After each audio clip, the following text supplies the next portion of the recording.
Good morning all of you. कैसे हो बच्चे? उम्मीद करती हूँ कि आप घर पर होंगे, सुरक्षित होंगे, स्वस्थ होंगे। ठीक है बच्चे? और बेटा घर पे अपना काम किया करो बेटा, और थोड़ी सी अपनी मम्मी की भी हेल्प किया करो। ठीक है बच्चे? हाँ जी, आओ हम शुरू करते हैं अपनी कविता जो हमारी कल रह गई थी, और उसका कल हमने एक ही पहरा किया था। आज हम वो कविता पूरी कर लेंगे। हमारी कविता का नाम क्या है? कैमरे में बंद अपाहिज। हाँ जी बेटा, तो बेटे शुरू करते हैं। रघुवीर सहाय। तो बेटा चलो शुरू करते हैं। हाँ जी, सोचिए, बताइए आपको अपाहिज होकर कैसा लगता है? कैसा यानी कैसा लगता है? हम खुद इशारे से बताएंगे कि क्या ऐसा। सोचिए, बताइए, थोड़ी कोशिश करिए, यह अवसर खो देंगे, यह अवसर खो देंगे। आप जानते हैं कि कार्यक्रम रोचक बनाने के वास्ते, कार्यक्रम रोचक बनाने के वास्ते हम पूछ पूछ कर उसको रुला देंगे। इंतजार करते हैं, इंतजार करते हैं, आप भी उसके रो पड़ने का इंतजार करते हैं। यहाँ पर बेटा मैं पहले आपको इस पहरे का प्रसंग करवाऊंगी। हाँ जी, देखिए बेटा, प्रस्तुत काव्यांश हमारी पाठ्य पुस्तक आरोह भाग 2 में संकलित कैमरे में बंद अपाहिज शीर्षक कविता से लिया गया है। इस कविता के रचयिता रघुवीर सहाय हैं। इस कविता में कवि ने मीडिया की संवेदनशीलता का चित्रण किया है। कवि का कहना है कि मीडिया के लोग किसी न किसी तरह एक दूसरे के दुख को भी व्यापार का माध्यम बना लेते हैं, व्यापार का माध्यम बना लेते हैं। उनको इंटरेस्टिंग चीज बनानी होती है, इसलिए वो उनको किसी के सुख दुख से कोई लेना देना नहीं होता। अब देखिए बेटा, व्याख्या मैं करवाती हूँ। सोचिए, बताइएगा आपको अपाहिज होकर कैसा लगता है? इस काव्य में बेटा कवि कहता है कि मीडिया के लोग अपाहिज से बेतुके सवाल करते हैं।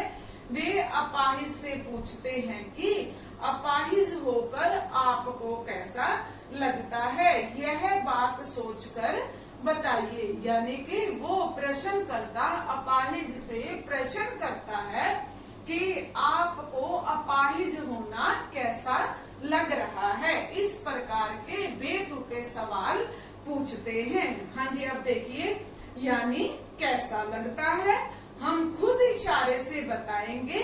क्या ऐसा?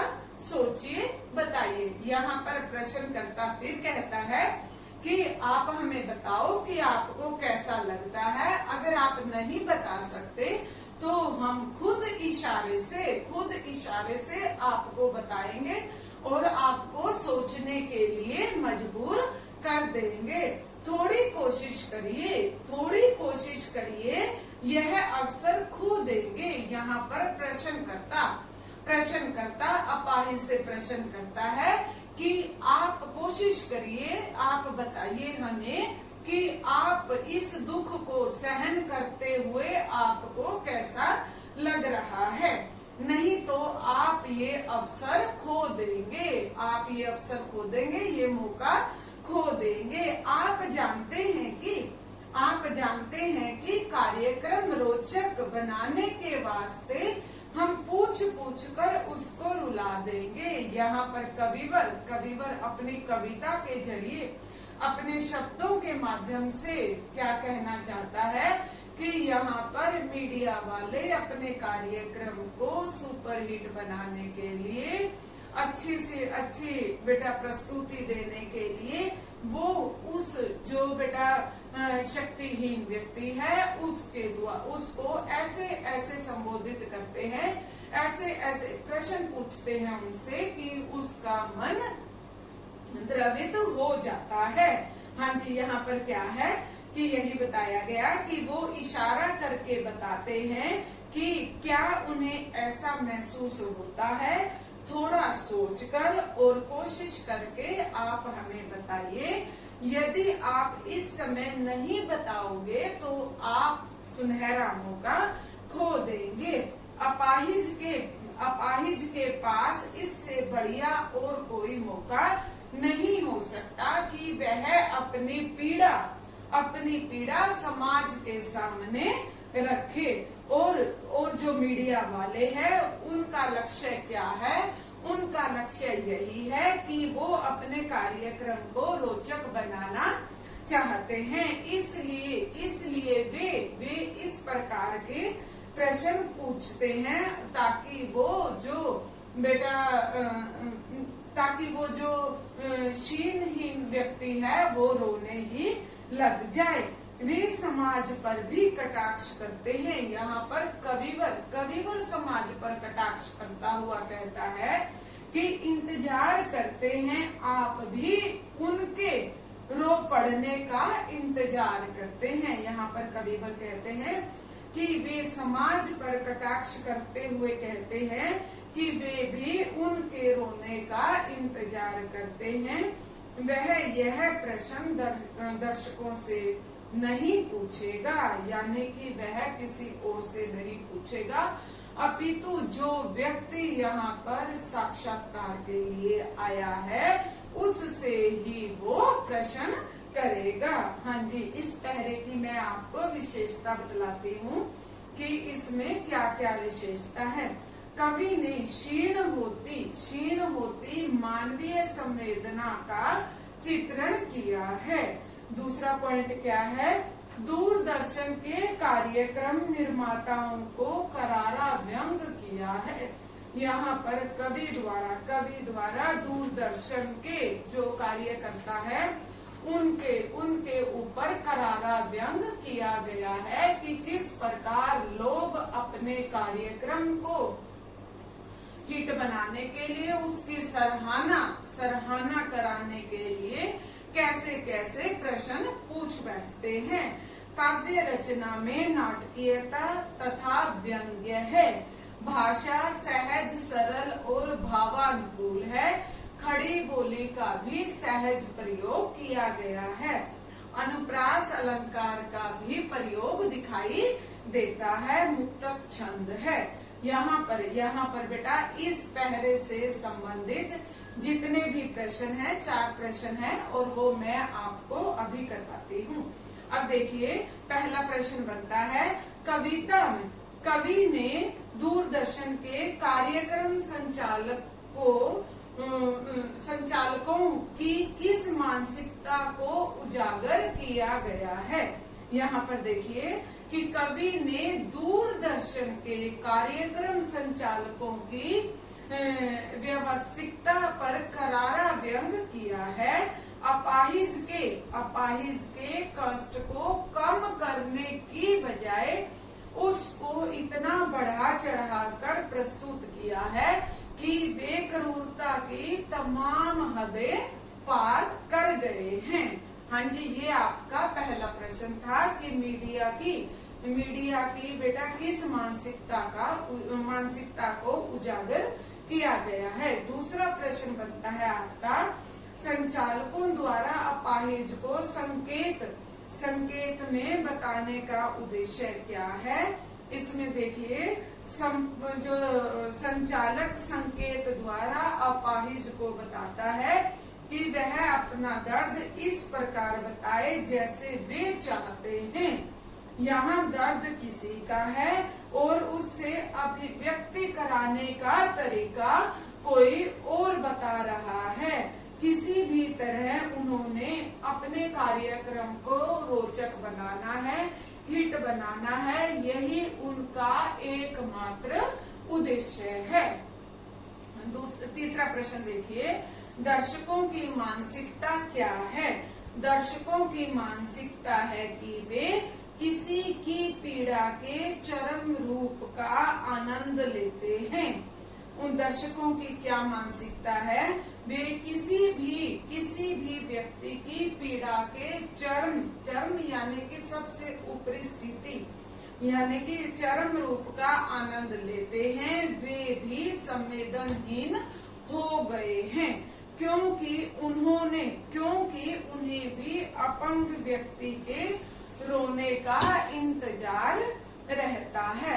अब देखिए बेटा, आपका अंतिम प्रश्न क्या बनता है? दूरदर्शन वाले किस अवसर की प्रतीक्षा में रहते हैं? दूरदर्शन वाले इस प्रतीक्षा में रहते हैं कि उनके द्वारा पूछे गए सवालों से जो सामने बैठा अपाहिज व्यक्ति है वो विचलित होगा और तभी उनका कार्यक्रम रोचक कहलाएगा। ठीक है बच्चे। अब देखिए बेटा, अगला अंतिम पहरा रहता है हमारा इस पोयम का। आज हम पोयम ये पूरी कर लेंगे। हाँ जी। फिर हम पर्दे पर दिखलाएंगे फूली हुई आंख की एक बड़ी तस्वीर, बहुत बड़ी तस्वीर, और उसके होठों पर एक कसमसाहट भी। आशा है आप भी उसकी अपंगता की पीड़ा मानेंगे। एक और कोशिश दर्शक, धीरज रखिए, देखिए हम दोनों को एक सा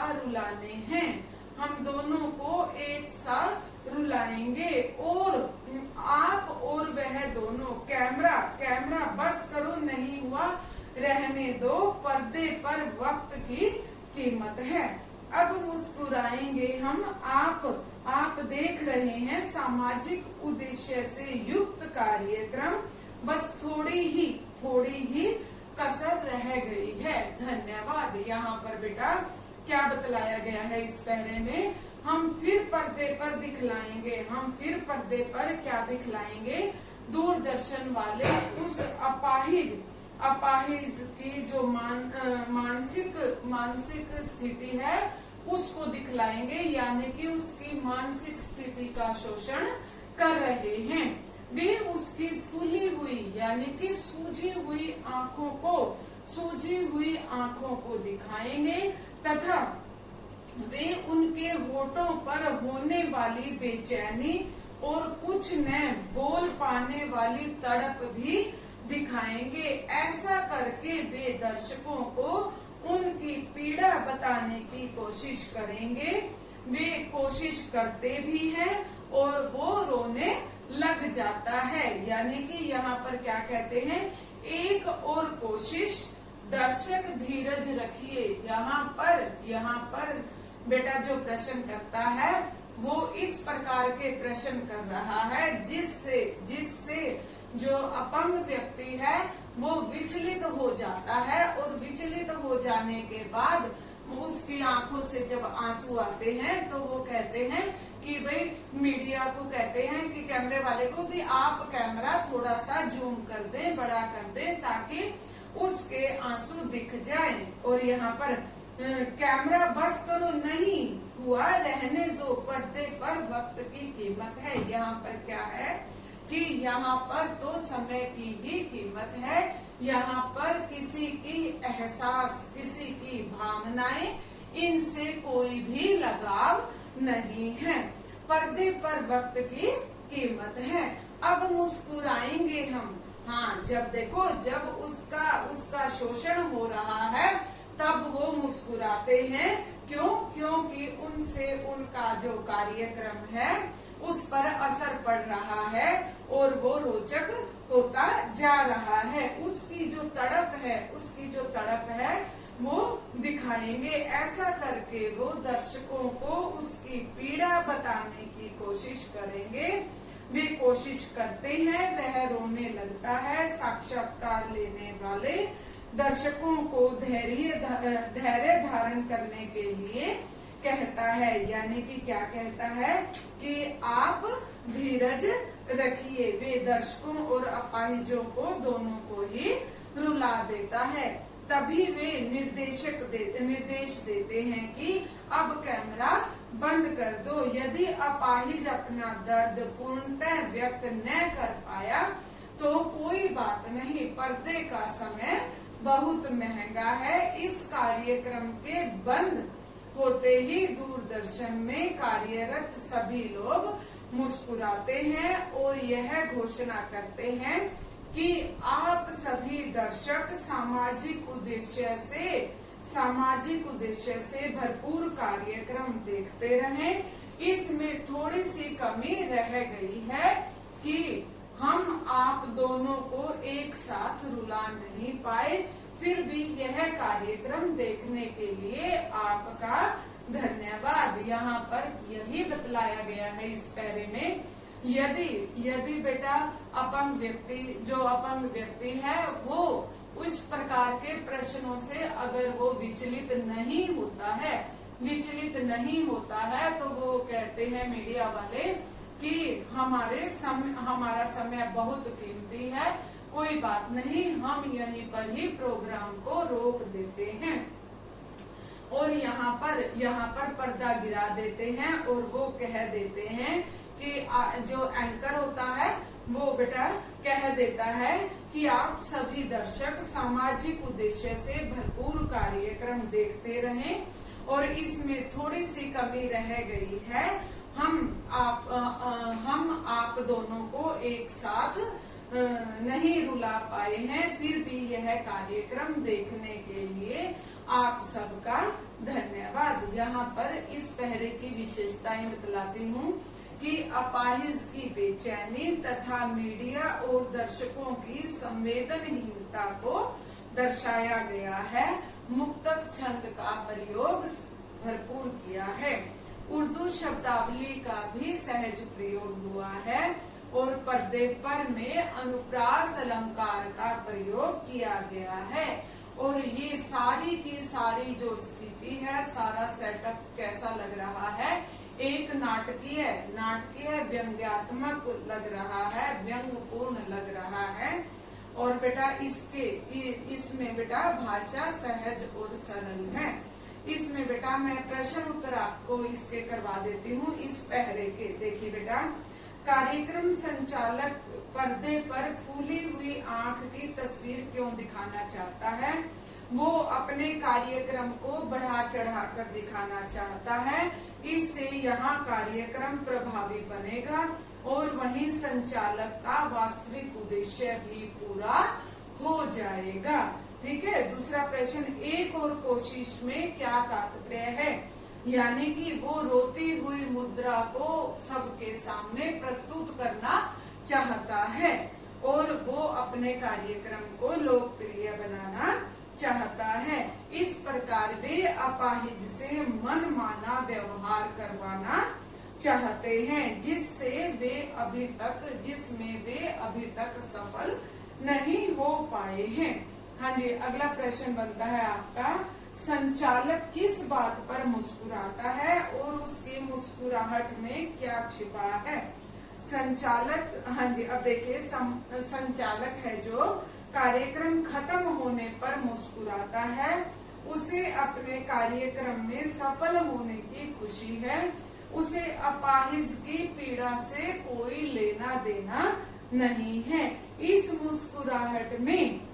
मुस्कुराहट में मीडिया की संवेदनहीनता छिपी है। इसमें पीड़ित के प्रति सहानुभूति नहीं बल्कि अपने व्यापार की सफलता छिपी हुई दिखाई देती है। ठीक है बच्चे, आज मैंने आपको ये कविता करवाई है, कैमरे में बंद अपाहिज। ये बेटा रघुवीर सहाय जी की कविता थी।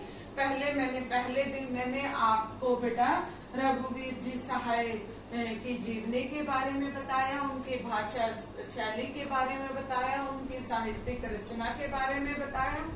दूसरे दिन मैंने ये कविता शुरू की और बेटा कविता के सारे पहरे आज हो गए हैं और जिस दिन लाइव क्लास होगी उस दिन बेटा मैं आपको एनसीईआरटी बेस्ड जितने क्वेश्चन आंसर होंगे वो मैं सारे के सारे आपको करवा दूंगी। हाँ जी, ठीक है बेटा।